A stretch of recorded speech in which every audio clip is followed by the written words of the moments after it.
Welcome to Mike's Snowy October and More. As you can see, it's snowing outside. Received about 5 inches. And if you've been watching my previous 3 episodes, I've been doing the Topps 1953 reprint set, autographed. So we're gonna go back inside and look at some more autographs that I obtained from the 53 Topps reprint set. Welcome to Mike's Mr. October and More. So we've seen an autograph from the 1974 Topps baseball set of Juan Marichal, Hall of Famer. And I'm going to show also a 68 Topps card of Roger Maris. And the reason why I'm showing these 2 cards is because recently I saw a video from Doug of Videoguy316, and he showed the 74 Marichal, and he showed a series of Roger Maris. And this is the only Roger Maris card I have, is this 68 Topps set. Anyway, I'm going to continue with my 4th and final installment series of 1953 Topps reprint sets. So on we go. So my first autograph is going to be Wayne Terwilliger, and he is a World War II vet in the Pacific Theater. So thank you, Wayne. And he was a third base coach for the Washington Senators,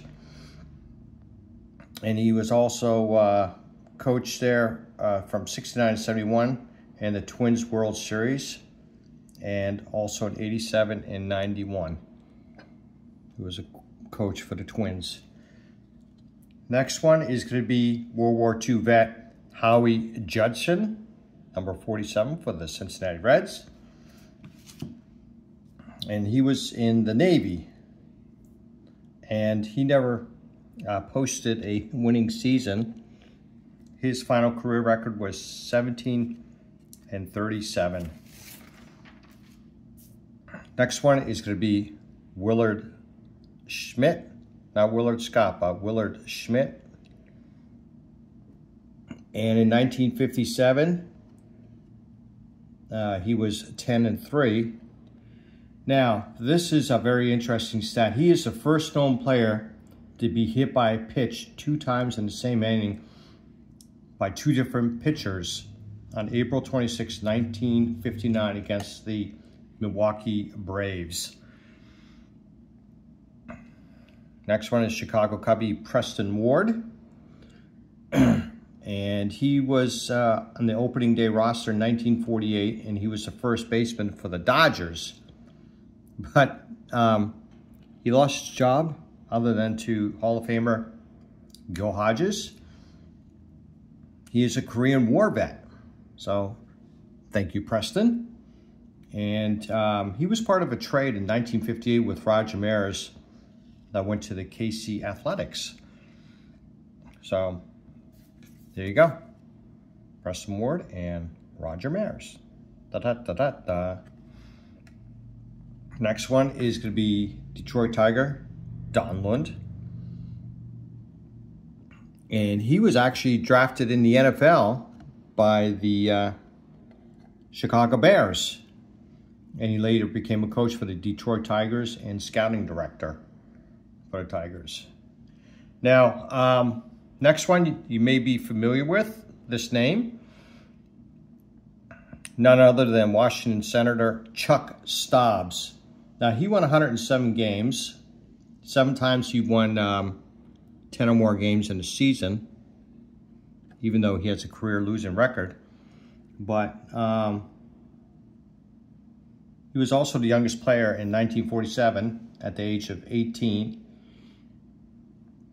Now, if you follow baseball history, you know that he gave up the home run to Mickey Mantle on April 17, 1953, where the Mick hit the ball clear out of Griffith Stadium. Next one is going to be Ted Lipsio. And he hit 15 home runs in 56. That was his high point.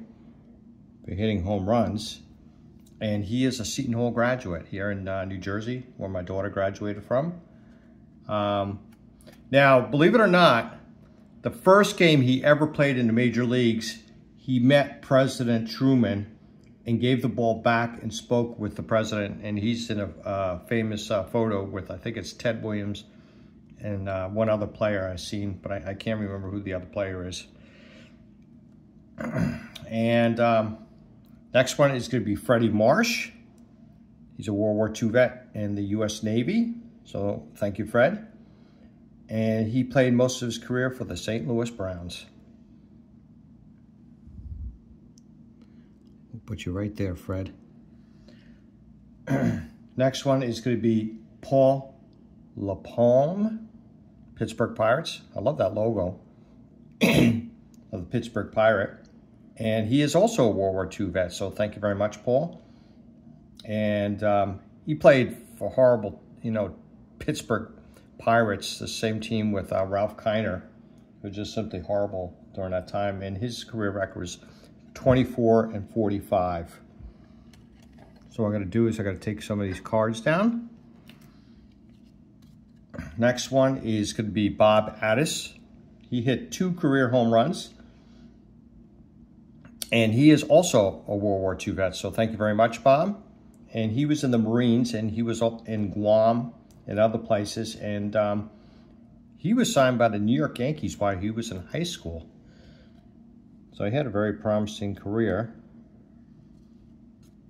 Next one is going to be Morris Martin.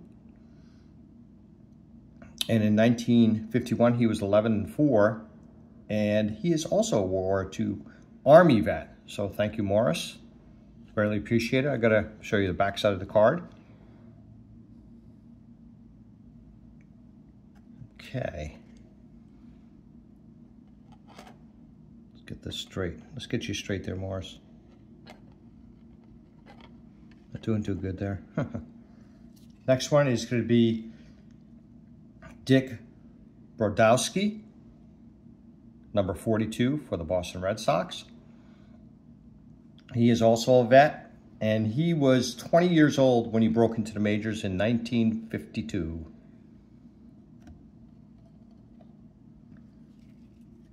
Next player, Brooklyn Dodger John Rutherford. He only played 1 season in the majors, and he was 7-7. He was born in Canada, and the year he was in the majors, he gave up a triple to Mickey Mantle in the '52 World Series.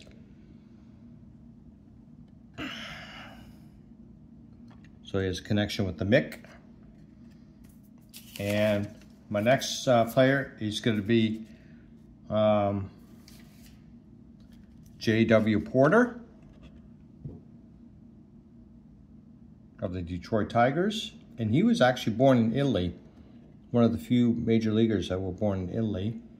And he was 18 years old, and he roomed with Al Kaline, believe it or not, for 5 seasons.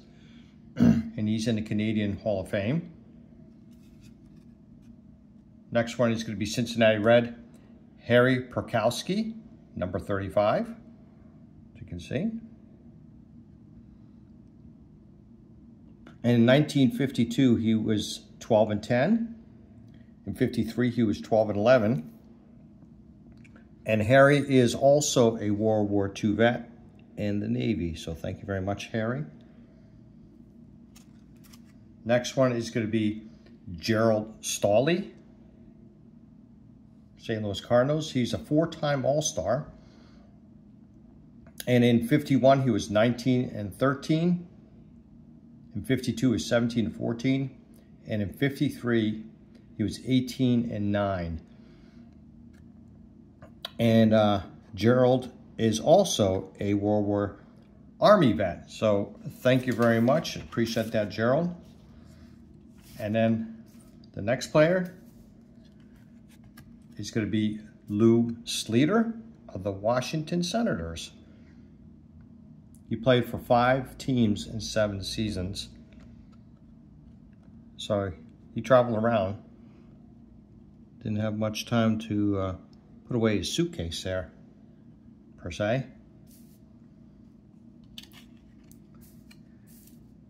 Next one is going to be World War II Army vet John Hetke of the Pittsburgh Pirates. And his career record was 18-26. Okay. Next player is going to be New York Yankee Andy Carey, number 6. And he was in 3 World Series. And he led the American League in triples in 1955.